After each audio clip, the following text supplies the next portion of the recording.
Hi everybody, it's Honest John again. Now, most of you probably don't know who Richard Feynman was. I didn't know myself until a couple of days ago.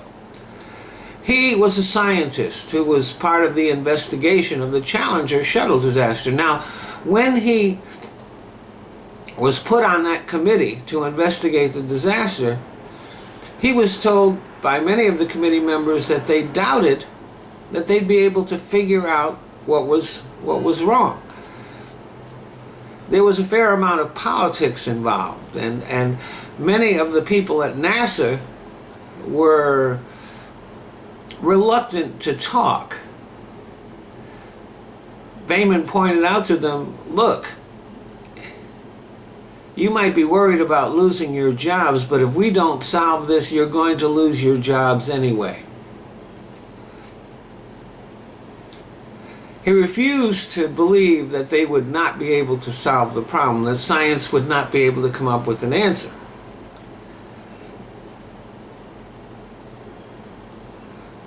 So he figured out that the disaster was caused by the O-ring, a rubber gasket used to seal joints in the shuttle. In the days before the Challenger was launched, Florida experienced a cold snap. The temperature plunged to below 30 degrees. The rubber gasket became hard and brittle, losing its ability to seal the joint. When the engines fired, the O-ring failed, causing the shuttle to explode, killing all 7 astronauts aboard. Prior to that launch, none of the shuttles had been exposed to temperatures below 56 degrees. Many of the investigating committee doubted that they would be able to figure out the cause, as I said, but Feynman, he was watching film of the disaster and he noticed a little bit of flame coming out from the joint where the O-ring was. And he started focusing on that. One day he walked into a committee meeting carrying the rubber, a piece of rubber that the O-rings are made from, and dropped it into a glass of ice water. After a few minutes, the rubber became hard and brittle and lost its shape.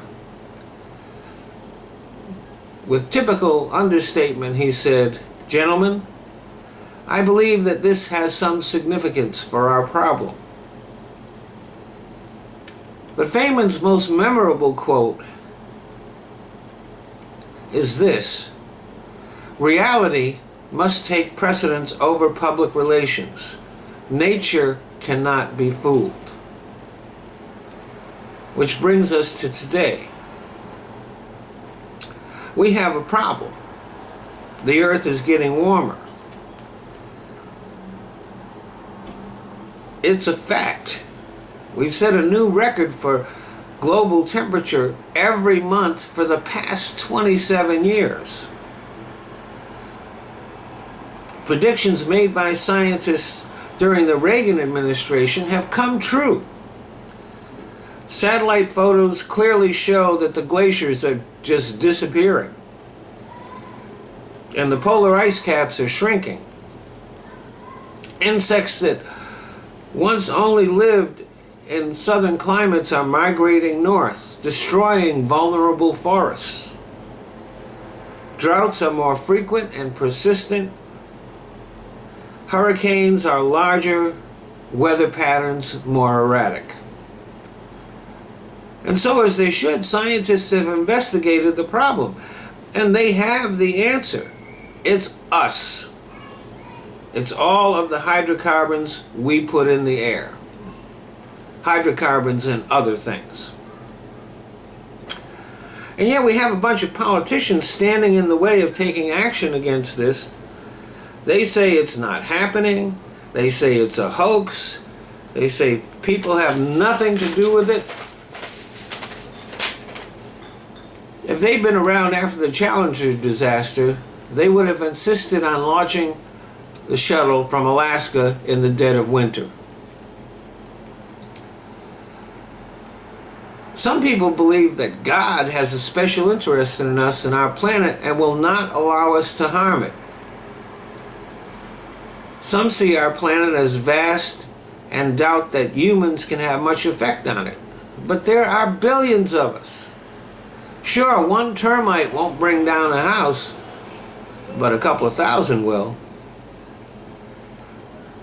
And as big as our planet may be,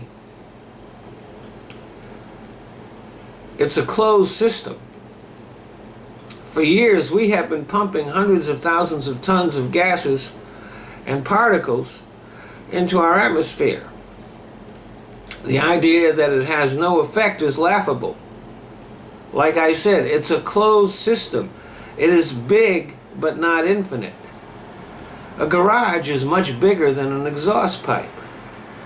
But if you sit in it with your motor running, eventually you'll die. That's what we're doing. We're sitting in the garage with the motor running, insisting that nothing will happen. We won't even stop revving the engine or even open up a window. Thanks for listening.